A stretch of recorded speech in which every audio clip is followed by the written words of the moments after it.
عمران خان پر قاتلانہ حملے کی F I R کے اندراج کے معاملے پر تحریک انصاف سراپا احتجاج، ارکان قومی اسمبلی اور سینیٹ کا سپریم کورٹ کے باہر احتجاج۔ پی ٹی آئی رہنما شبلی فراز نے تنقید کرتے ہوئے کہا کہ سب سے مقبول ترین لیڈر عمران خان کو ہٹانے کی ناکام کوشش کی گئی، سینیٹرز کی بے حرمتی کر کے ویڈیوز بنائی گئی۔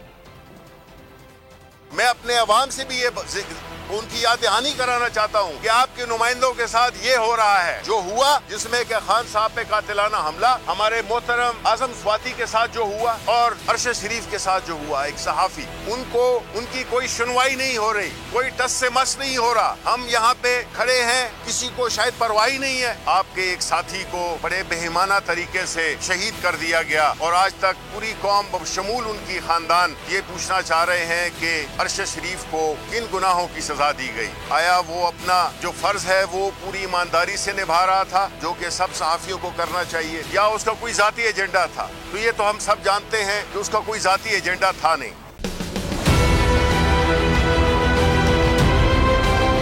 میں آج بولڈ ٹی وی والے شعیب شیخ کو، انہوں نے اس کی زندگی کو خطرہ ہو گیا، پہلے اس کو تھا ارشد شریف کو، آج شعیب شیخ کا مجھے پیغام آیا ہے اس کو دھمکیاں دے رہے ہیں کہ اس کو ماریں گے، اس صرف کہ بولڈ ٹی وی ہمیں اٹھا ہے۔ بولڈ نے ہمیشہ حق و صداقت کا ساتھ دیا، سچ کے ساتھ کھڑا رہا۔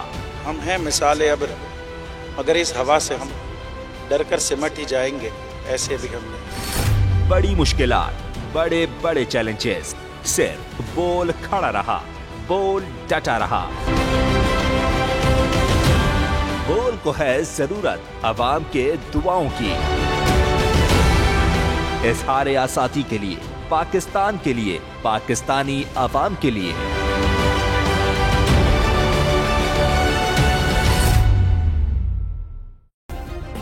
سبسکرائب کریں اور بیل دبائیں تاکہ کوئی خبر رہ نہ جائے۔